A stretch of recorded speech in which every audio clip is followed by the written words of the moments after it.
नहीं समझोगे मेरे प्यारे सम्राट? राजनीति तुम्हारे बस का व्यापार नहीं ना।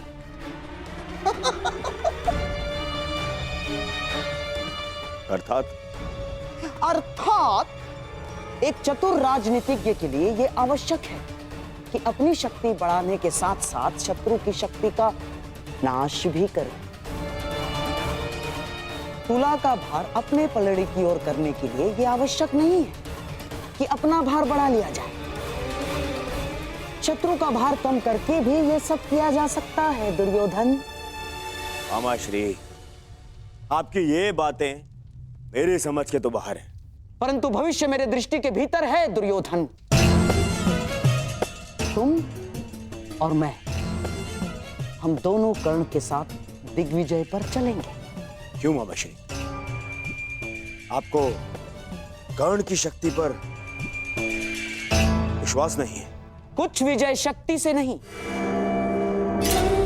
नीति से की जाती है। कर्ण तुम्हारी शक्ति बढ़ाने के लिए दिग्विजय करेगा और हम पांडवों की शक्ति कम करने के लिए संधि करेंगे। और पांडवों की सबसे बड़ी शक्ति है वासुदेव कृष्ण,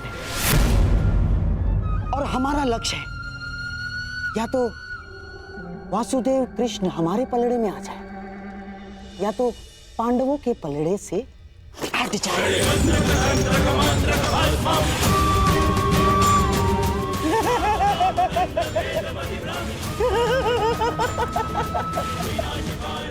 बस इतना कर लो मेरे प्यारे सम्राट, तो सदैव के लिए भारतवर्ष तुम्हारा।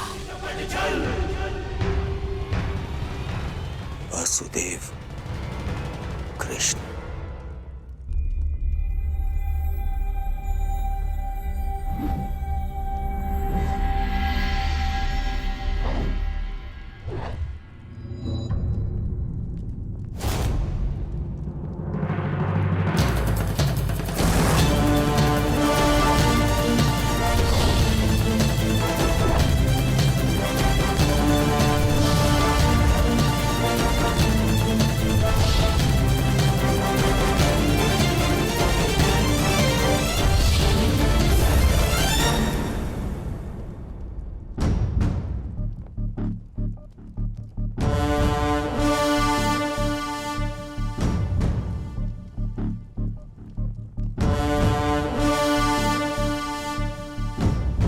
फिर से मेरे समीप आने से चूक गए कान्हा। चूंकि आपकी दृष्टि है ही इतनी तीक्ष्ण दाऊ।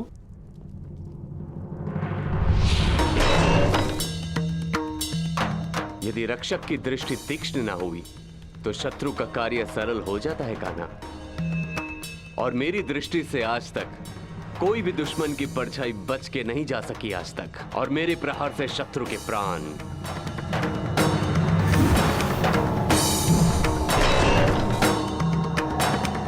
और यदि कोई ऐसा वीर आया जिसे आक्रमण करने से ना रोक सके तो?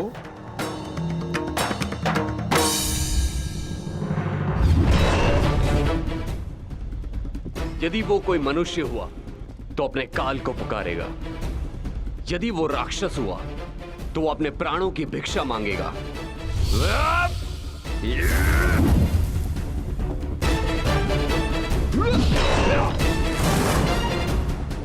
और यदि वो देवता हुआ तो वो पछताएगा कि उसने अमृत पान क्यों किया। और यदि आक्रमण करने वाला देव दानव मनुष्यों से अधिक शक्तिशाली हुआ तो? द्वारिका की रक्षा कैसे होगी दाऊ? तुम्हारे और मेरे रहते हुए भला द्वारका की ओर कौन खड़ा रह सकता है?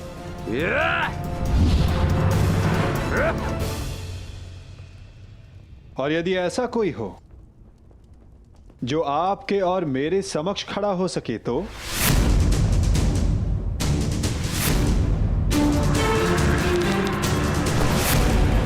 क्योंकि जिसका सामना हमसे होने वाला है दाऊ, वो स्वयं में एक पहेली है।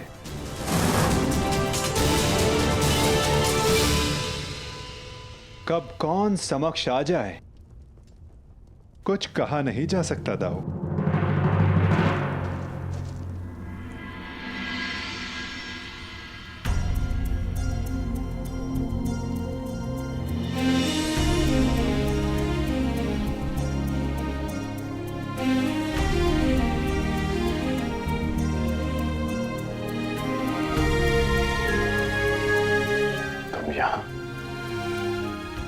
हाँ, सुना है तुम दिग्विजय पर जा रहे हो,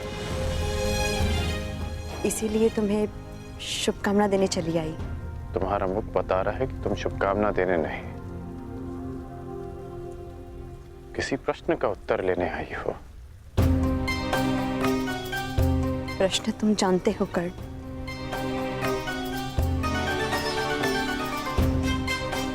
जानता हूं कि मेरा लक्ष्य क्या है, कि मैंने एक महान परिवर्तन का वचन दिया था। वैशाली, मैं उसी परिवर्तन की आशा में दिग्विजय पर जा रहा हूं। वचन तुमने अपनों की सुरक्षा का भी दिया था कर्ण। हाँ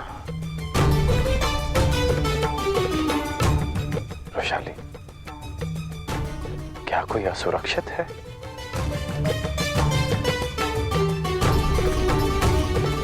किसी को उसके अधिकारों से वंचित किया गया है क्या? हाँ, तुम्हारे अपनों में तुम्हारे राज्य के निवासियों के अतिरिक्त कोई और भी सम्मिलित है कर्ण।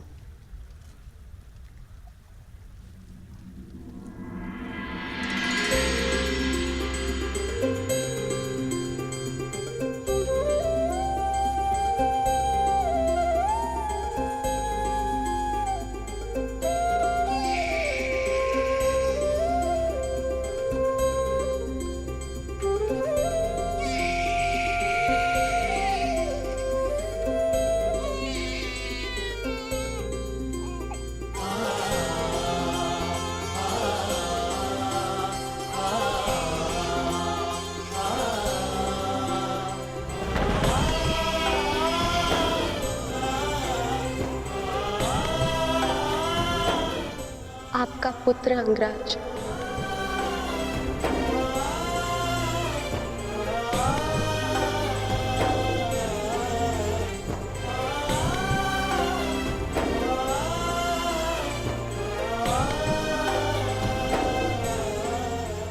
इसका नाम क्या रखा? नामकरण अभी किया नहीं। पुत्र के नामकरण का अधिकार उसके पिता को होता है।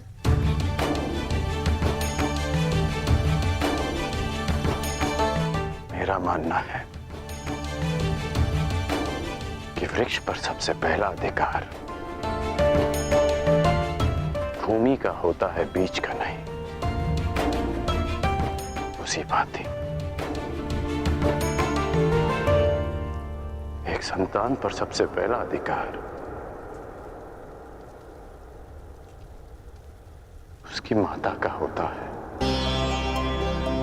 जो 9 महीने अपने गर्भ में से रखती है। इसलिए सुप्रिया,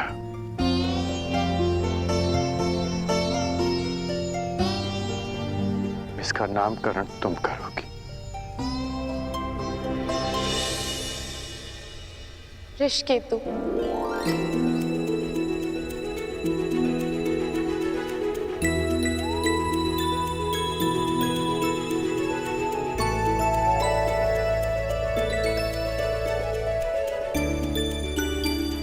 उस वृषाली के नाम पर जिसके त्याग के कारण मैंने आपको पति के रूप में पाया, मैं उसका नाम अपने पुत्र को देना चाहती हूँ।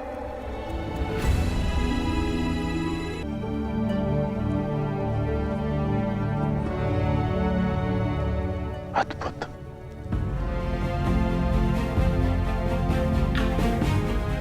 ये नाम सदा इसे परिवर्तन का मार्ग दिखाता रहेगा।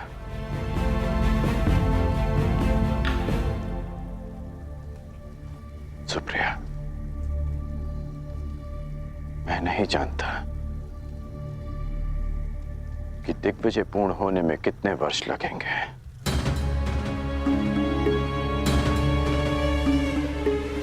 कदाचित हमारा पुत्र बालक से युवा हो जाएगा। तुम इसका ध्यान रखना।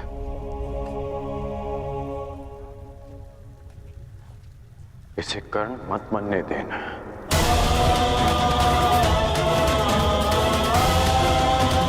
आवश्यकता पड़ने पर इसे वचन तोड़ना भी सिखाना।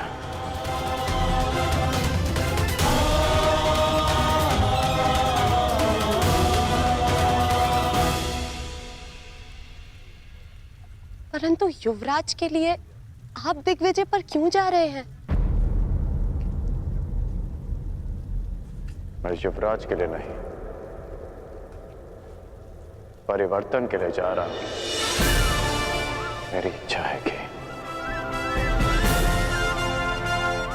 मेरी संतान एक नए भारत में पले,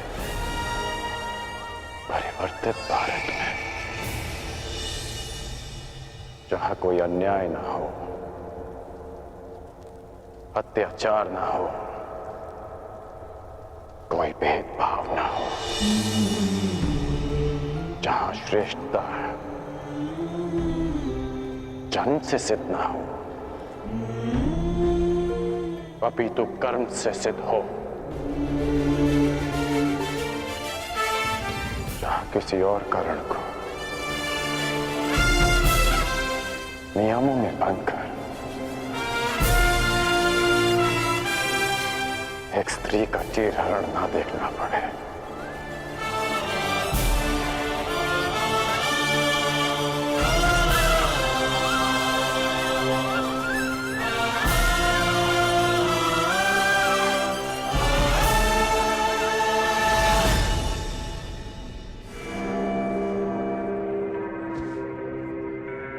कुछ शेष तो नहीं रह गया? जी नहीं। मेरी पान सुपारी जी और मिष्ठान? जी, आपके अंगवस्त्र भी। जाओ। मामाश्री, इतनी सारी सामग्री? युद्ध पर जा रहे हो सम्राट, वन विहार पर नहीं। और ये सारी वस्तुएं महत्वपूर्ण हैं। हर एक वस्तु काम की है। जैसे पान इसलिए कि रात्रि तुम जग सको।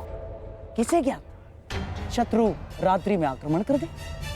और हाँ, मिष्ठान इसलिए कि आवश्यकता पड़ने पर भूखा ना मरना पड़े।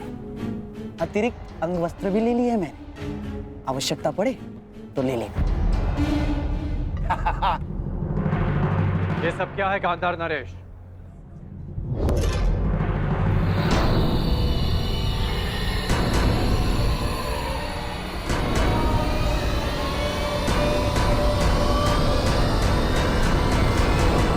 ये कैसा प्रबंध है?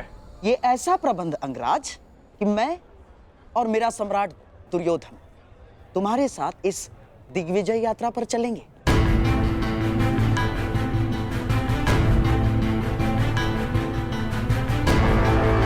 परंतु इसकी क्या आवश्यकता है? आवश्यकता है अंगराज, आवश्यकता है। तुम उन राजाओं पर विजय तो पालोगे, परंतु उनके समक्ष संधि की शर्तें कौन रखेगा? मैं। और हस्तिनापुर के प्रतिनिधित्व के रूप में मेरे दुर्योधन के समक्ष वो समर्पण करेंगे। मामाश्री,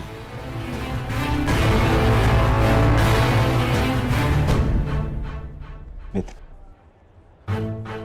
मैं केवल इसलिए चल रहा हूं ताकि अपनी आंखों से तुम्हें सभी राजाओं पर विजय प्राप्त करते हुए देख सकूं।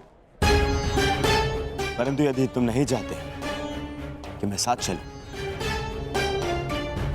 तो हम नहीं जाएंगे। नहीं युवराज, आपकी इच्छा, इस सेवक के लिए आदेश है, मुझे कोई आपत्ति नहीं। तो ठीक है, हम दिग्विजय यात्रा का प्रारंभ द्वारका से करेंगे। पांचाल दिग्विजय यात्रा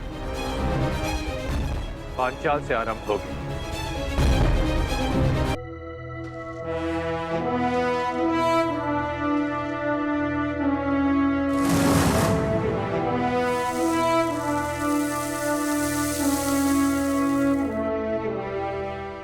अब भी एक महत्वपूर्ण अस्त्र पाना शेष है पार्थ, पशुपतास्त्र।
इतनी शीघ्रता नहीं।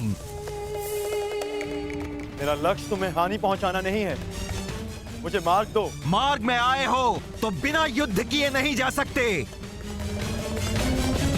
जो कुछ उस कुरु सभा में हुआ, उसके पश्चात पांचाल विष उगलने को तैयार होगा, और इससे पहले पांचाली के पिता अपनी पुत्री के अपमान का प्रतिकार करें। हमें उन पे आक्रमण करके उन्हें निशक्त करना होगा।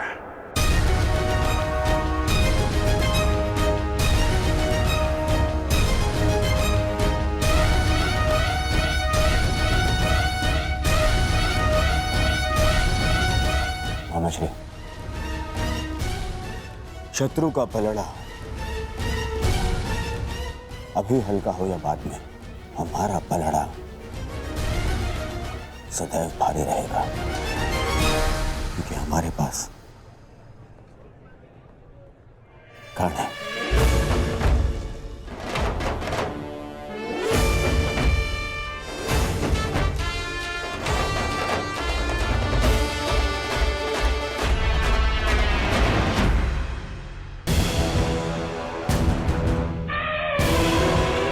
धर्म अनुसार आक्रमण से पूर्व हमें पांचाल को चेतावनी देनी होगी।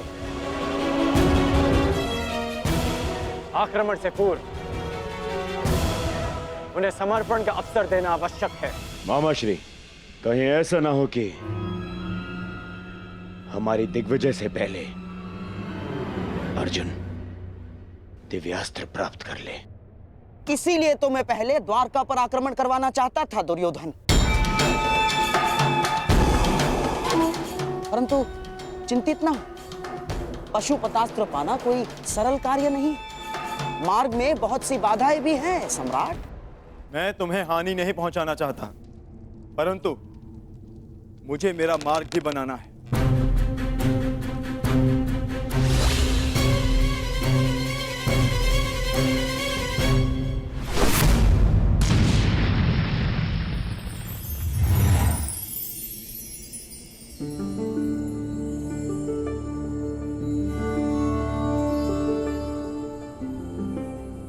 मैंने आज तक तुम जैसा मनुष्य नहीं देखा, इतना हठी परंतु इतना चैतन्य। तुम्हें मार्ग देकर मुझे आनंद की प्राप्ति होगी।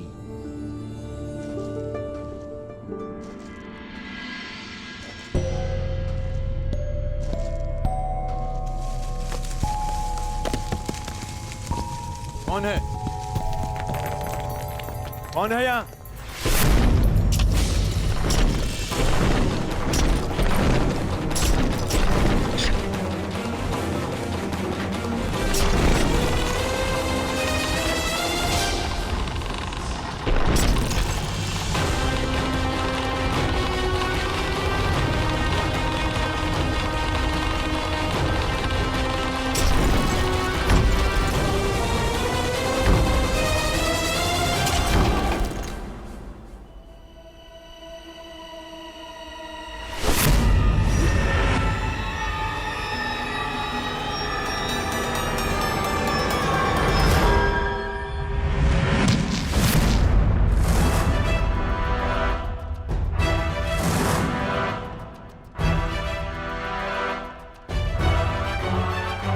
ये तो महागुरु परशुराम के शिष्य का संदेश है, परंतु किसका? द्रोण का, भीष्म का, या फिर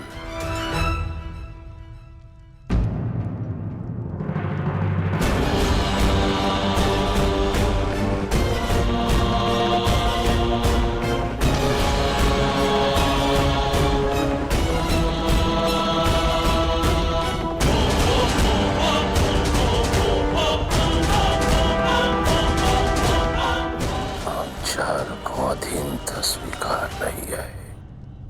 वो दुर्योधन भूल गया कि युद्ध में उसका और उसकी सेना का क्या परिणाम हुआ था। अपने गुरु द्रोणाचार्य के लिए गुरु दक्षिणा लेने आया था वो, परंतु हमने स्वयं उसे उसके प्राणों की दक्षिणा दी। जिस हस्तिनापुर में हमारी पुत्री का अपमान हुआ, उस हस्तिनापुर से संधि कदापि नहीं। अपनी पुत्री के अपमान का प्रतिशोध हम लेंगे।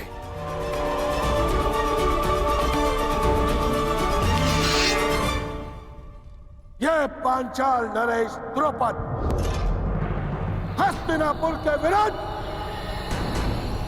युद्ध का शंखनाद करता है। धृष्टद्युम्न, पांचाल के सबसे घातक अस्त्र को प्रस्तुत करने का समय आ गया है।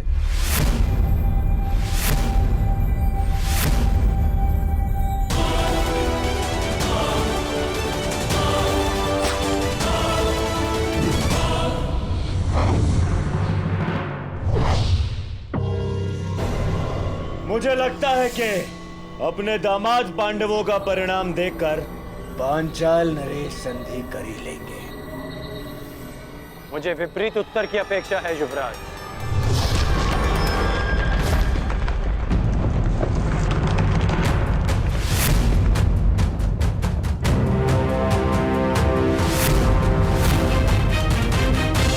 पांचाल नरेश का उत्तर आ गया युवराज।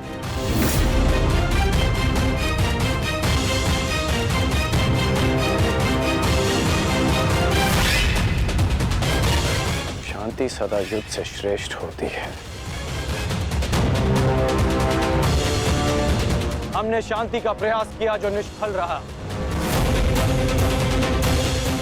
अब शांति का अपमान करने का फल पांचाल नरेश को चुकाना होगा।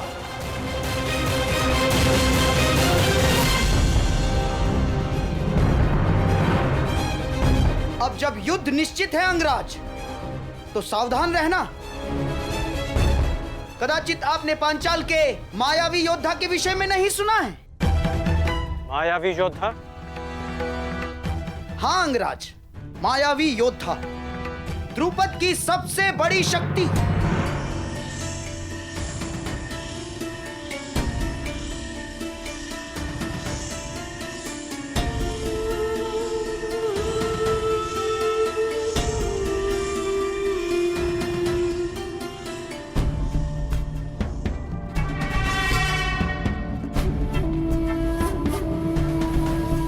हस्तिनापुर ने पांचाल पर आक्रमण कर दिया है और इस समय पांचाल की ढाल तुम हो। तुम्हें इस युद्ध में भाग लेना ही होगा।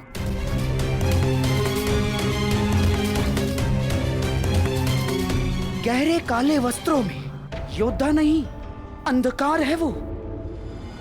जहां जाता है शत्रु के दल में अंधकार फैला देता है वो।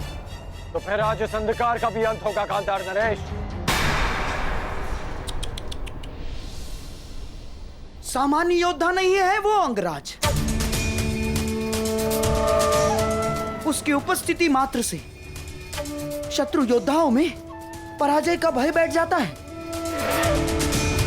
शत्रु के चैतन्य को अंधकार में बदल देता है वो। उसका मुख आज तक किसी ने नहीं देखा अंगराज।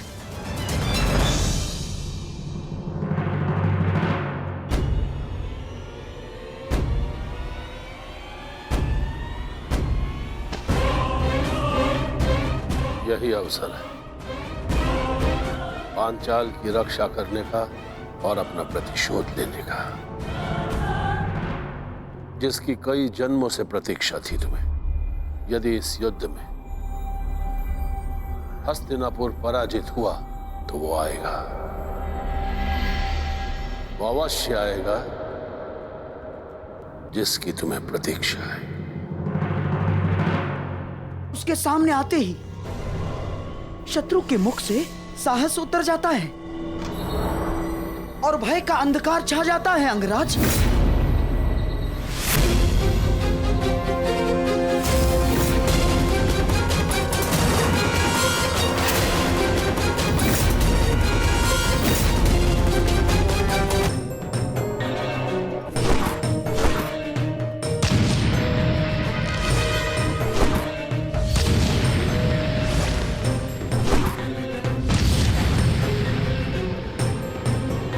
चट्टान पर बाणों का प्रभाव क्यों नहीं हो रहा?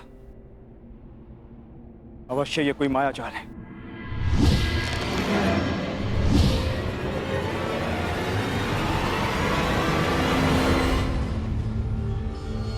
मैं तुम्हें चेतावनी देता हूं, मुझे युद्ध के लिए विवश मत करो।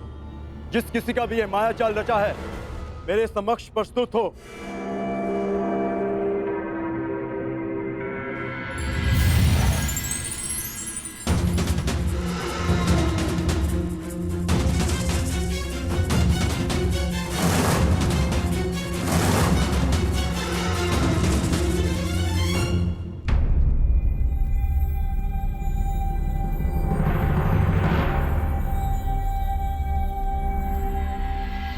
हस्तिनापुर ने पंचाल पर आक्रमण कर ही दिया। यदि हस्तिनापुर की सेना आई है तो वो भी जरूर आएगा, वो जिसकी मुझे वर्षों से प्रतीक्षा है। आप युद्ध कीजिए। हस्तिनापुर को अंधकार के गर्त में पहुंचाने के लिए आपका योद्धा उचित समय पर प्रस्तुत हो जाएगा।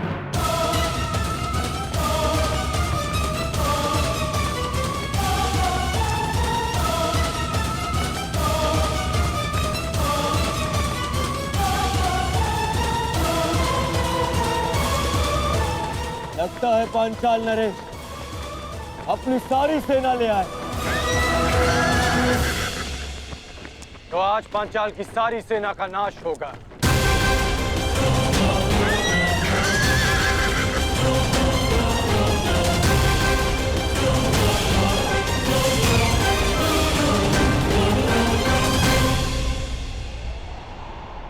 द्रौपद कोई विकट व्यूह रच रहा है अंगराज। विकट नहीं, महाविकट व्यू गांधार नरेश।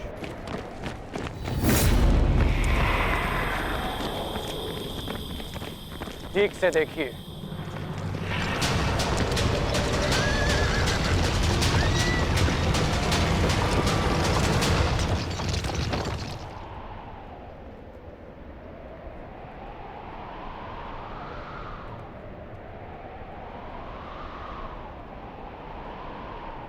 पूंछ की ओर से सेना का प्रवाह आगे होगा और 6 फनों की अगुवाई करेंगे 6 महारथी।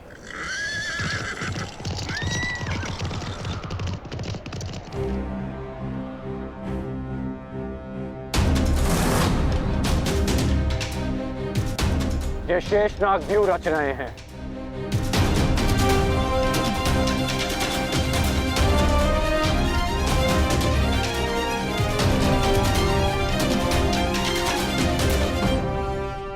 पहले ही प्रयाण में इतनी बड़ी समस्या।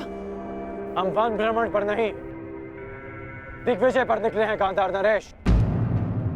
दिग्विजयों का सामना तो करना ही होगा।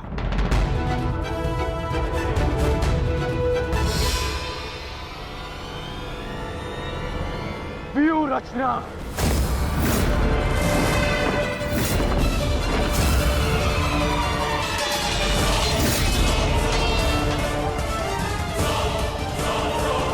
शेषनाग व्यू का उत्तर है गरुड़ व्यू।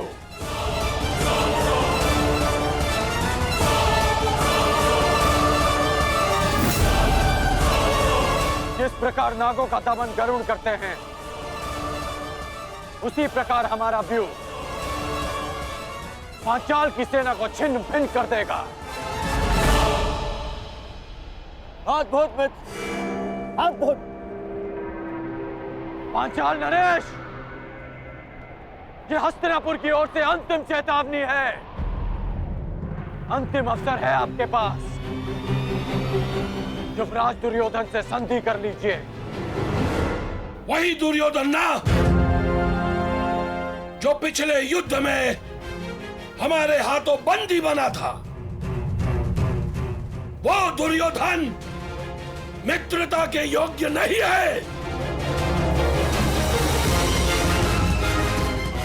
जिन कौरवों के हाथ हमारी पुत्री यज्ञासिनी के आंचल तक पहुंचे हैं, उन हाथों से संधि नहीं अपितु उन हाथों का नाश होना चाहिए। अब मेरी भी अंतिम चेतावनी सुन लो अंगराज। तुम्हारा भला इसी में है कि लौट जाओ, अन्यथा जिस प्रकार चक्की में चने के साथ धुन भी पीसी जाती है, उसी प्रकार इस दुर्योधन के साथ तुम्हारा भी नाश होगा।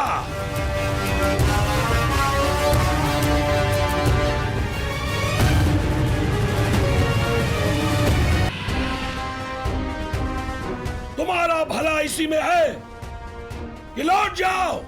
सबसे श्रेष्ठ युद्ध वो है जो कभी ना हो। जो शांति से प्राप्त हो सकता है वो युद्ध से नहीं। क्षमा करना नटवर, कुछ मनुष्य युद्ध से पूर्व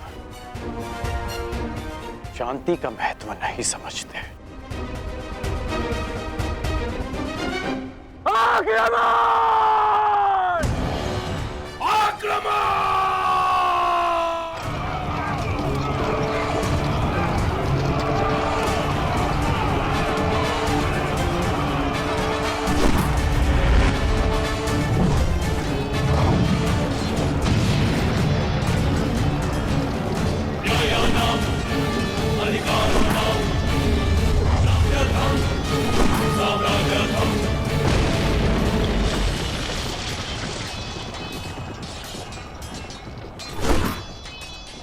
आज मैं और मेरा पुत्र इसी रणभूमि में द्रौपदी के अपमान का प्रतिशोध लेंगे।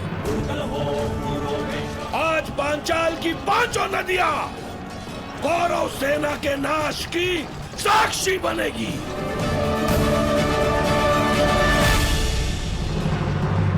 आप कौन है देवी?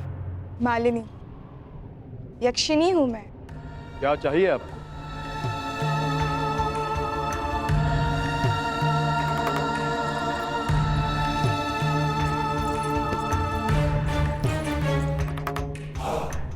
तुम्हारा प्रेम। जब से तुम्हें देखा है, तुम्हारी ओर मोहित हो गई हूँ। अर्जुन, तुम जैसा ही एक वीर पुत्र चाहिए। मुझे स्वीकार करो। क्षमा चाहता हूँ, मैंने ब्रह्मचर्य व्रत लिया है।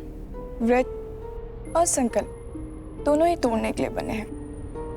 विश्वामित्र ने भी मेनका के लिए अपनी तपस्या तोड़ दी थी। तुम भी तोड़ दो मेरे लिए। नहीं देवी, जब तक मैं पशुपत अस्त्र प्राप्त नहीं कर लेता, मैं अपनी प्रतिज्ञा से बंधा। और जब तक तुम मेरी कामना नहीं पूरी कर देते, तब तक तुम इसी गुहा में बंद रहोगे। मुझे प्रहार के लिए विवश मत कीजिए।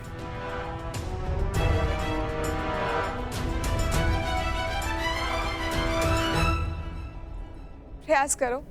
स्त्री पर अस्त्र उठाना क्षत्रिय धर्म नहीं, परंतु जो स्त्री काम वेश में आकर पुरुष का धर्म भंग करना चाहे, जिसे मर्यादा का ज्ञान ना हो, जो अपनी ही काम पूर्ति के लिए अपनी शक्तियों का दुरुपयोग करे, उसे राक्षसी माना गया। और एक राक्षसी पर अस्त्र उठाना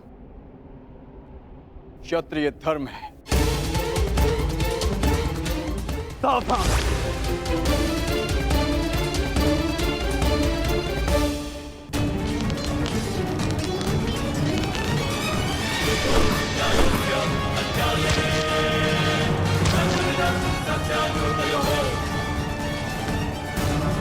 पहचान नरेश, आप भूल रहे हैं कि मैंने किससे शिक्षा ली है। कदाचित आपने मुझे स्वयंवर में अपने कौशल प्रदर्शन का अवसर दिया होता तो आज आप मुझसे युद्ध करने का दुस्साहस नहीं करते।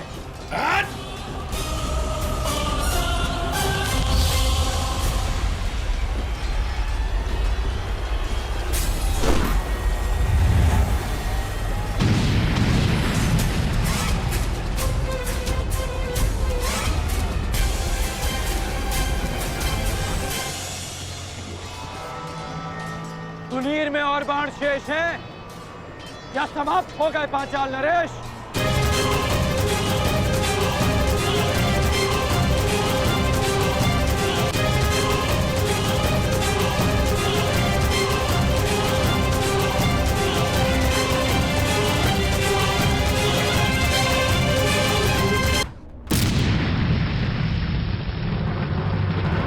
तुनीर में और बाण शेष हैं या समाप्त हो गए पांचाल नरेश? सम्राट, एक बात तो माननी पड़ेगी, तुम्हारे इस मित्र कर्ण का कोई तोड़ नहीं ना। कर्ण का कोई सामना कर सकता है तो वो केवल अर्जुन है, परंतु पता नहीं पशुपतास्त्र की यात्रा में अब वो किस मोड़ पर होगा।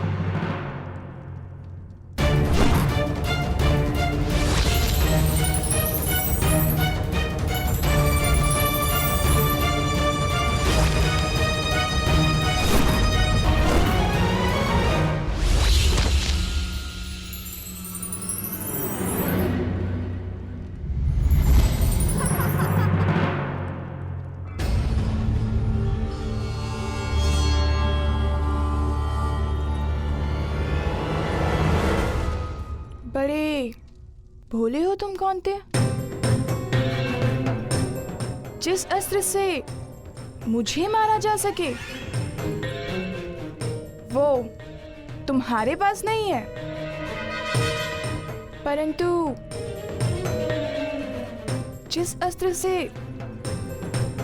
तुम्हें बांधा जा सके वो अस्त्र मेरे पास है।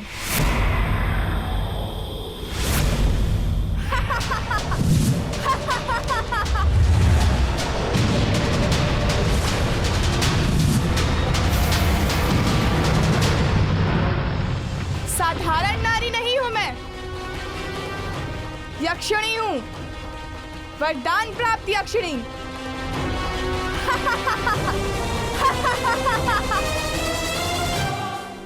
इस कर्ण के सामने हमारा हर प्रहार असफल है पिताश्री। समय आ गया है पांचाल के सबसे घातक अस्त्र को प्रस्तुत करने का।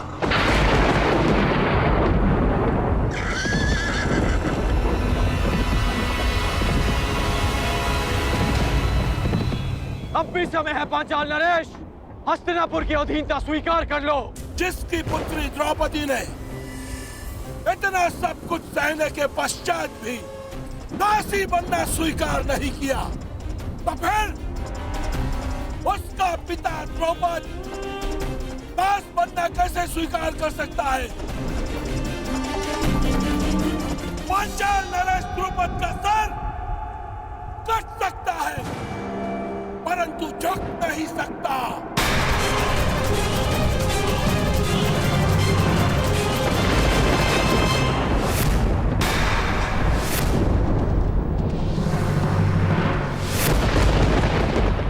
मुझे युवराज दुर्योधन के चरणों में राजाओं के मस्तक चाहिए,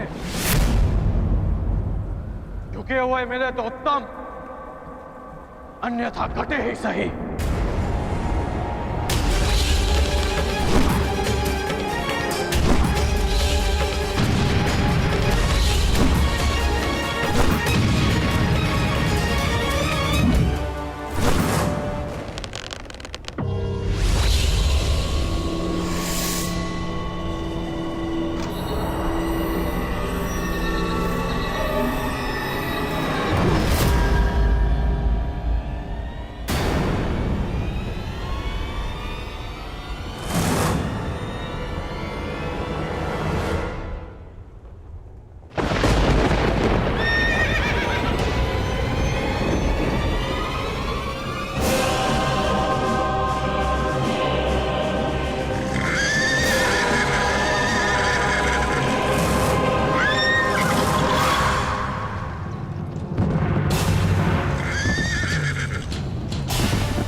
कैसा अंधकार है, कैसी माया है ये।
क्या हुआ अंगराज?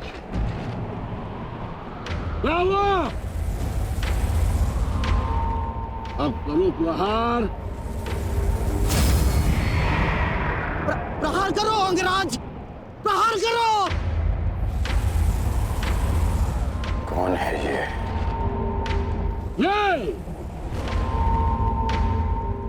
ये द्रुपद का वार। पांचाल का प्रहार है। चलो युद्ध करो।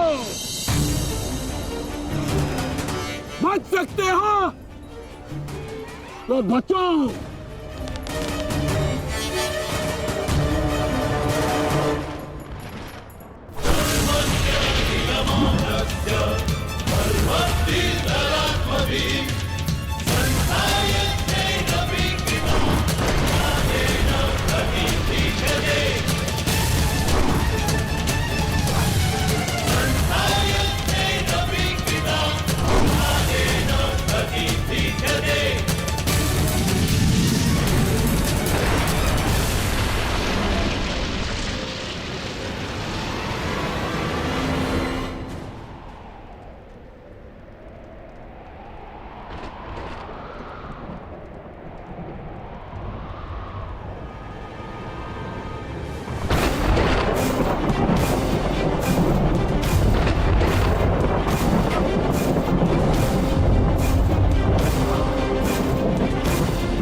स्त्री है।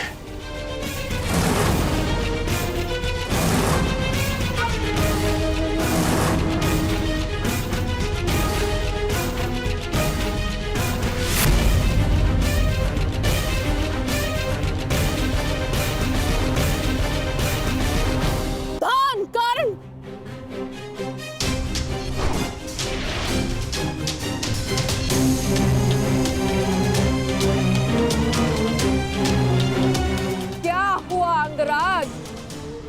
भयभीत हो, युद्ध करो। एक स्त्री पर अस्त्र उठाना किसी भी योद्धा के धर्म के विरुद्ध है।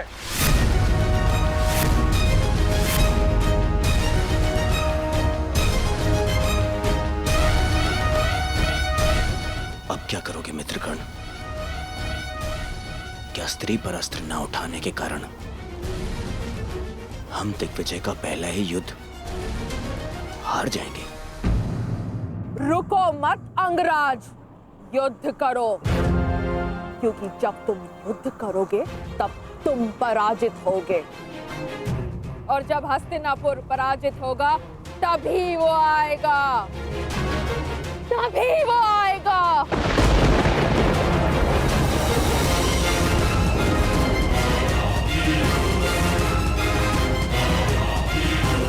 किसके आने की बात कर रही है? तुम सबको बंदी बनना होगा, तभी वो आएगा, तभी मेरे जन्मों का प्रतिशोध पूर्ण होगा। मामा जी, ये किसकी बात कर रही है? किसे लाना चाहती है वो यहाँ पे? मेरा प्रतिशोध पूर्ण करने के लिए उसे आना ही होगा।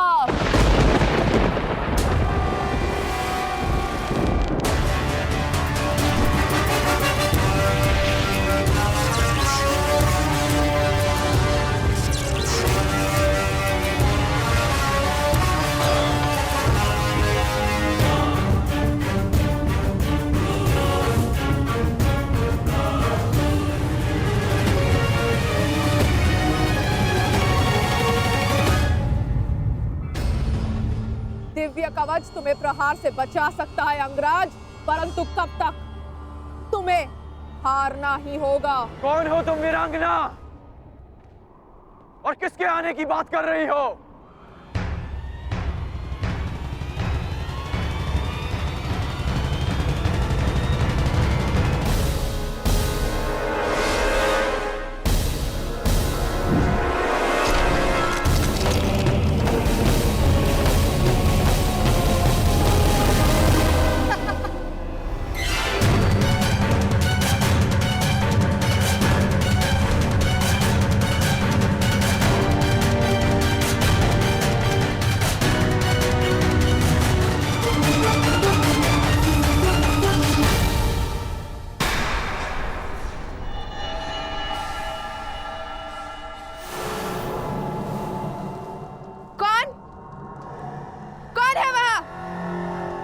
किसने मेरे प्रहार को रोका है?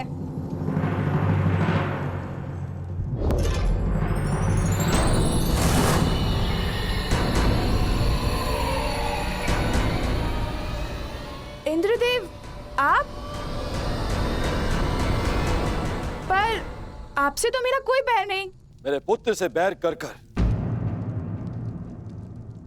तुमने मुझे अपना बैरी बना लिया।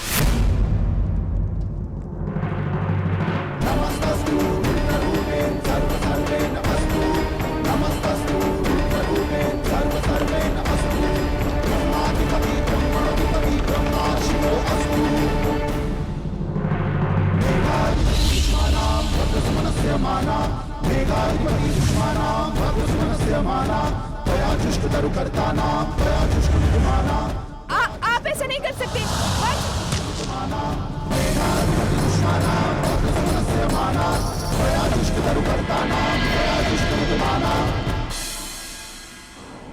बताओ कौन हो तुम?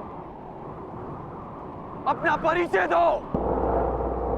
अंगराज, यह शिखंडनी है, शिखंडनी।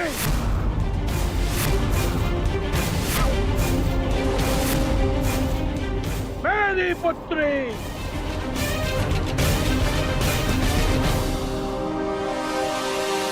युद्ध करो अंगराज, क्योंकि पांचाल में वीरों का परिचय उसके युद्ध कौशल से होता है, उसके पुरुष या स्त्री होने से नहीं।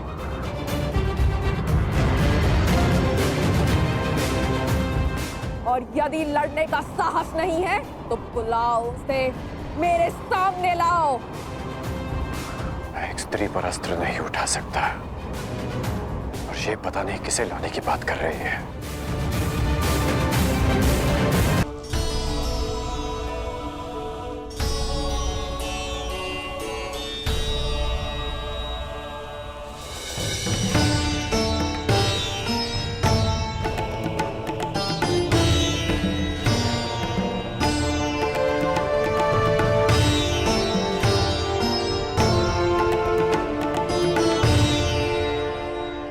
ये परिश्रम का समय है पुत्र अर्जुन। हमारा लक्ष्य कैलाश है। जाओ, कैलाश का मार्ग उस ओर है। जाओ अर्जुन, कैलाश की ओर प्रस्थान करो। विजयी भाव, यशस्वी भाव, सफल भाव।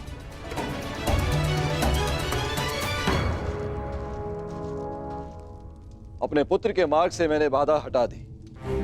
अब अपने पुत्र के शत्रु के मार्ग में बाधा उत्पन्न करना ही मेरा लक्ष्य होगा। सावधान कर, देवराज इंद्र अपना प्रतिशोध लेकर रहेगा। कर्ण, प्रहार करो। यदि तुमने प्रहार नहीं किया तो मैं प्रहार करूंगा। नहीं युवराज, नहीं।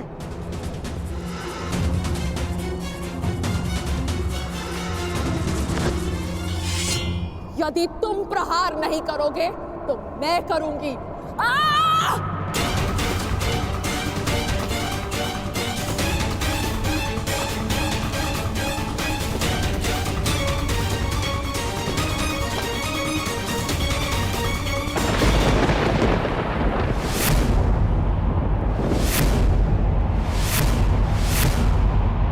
आ गया वो।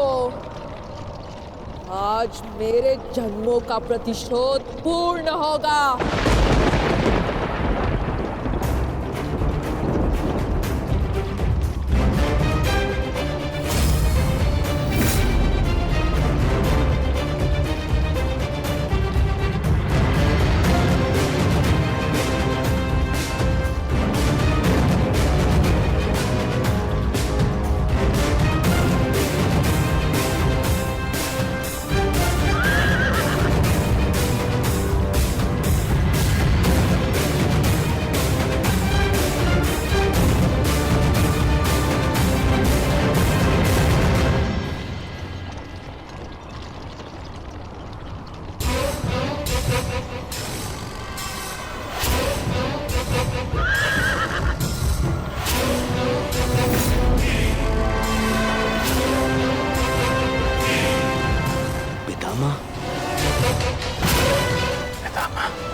आ गए भीष्म। जन्मों से जिस प्रतिशोध की अग्नि में मैं जल रही थी उसे पूर्ण करने के लिए तुम्हें आना ही पड़ा। स्मरण है या भूल गए?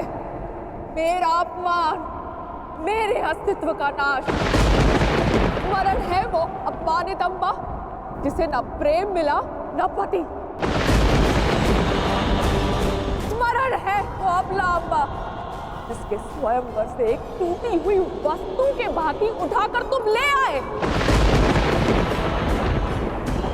स्मरण है वो अम्बा जो अपने अपमान के प्रतिशोध के लिए हर वीर के पास गई, हर योद्धा के पास भटकी। स्मरण है वो अम्बा जिसने तुम्हारी नाश की प्रतिज्ञा लेकर अपने आप को अग्नि को समर्पित कर दिया। हाँ भीष्म, मैं उसी अम्बा का पुनर्जन्म हूँ।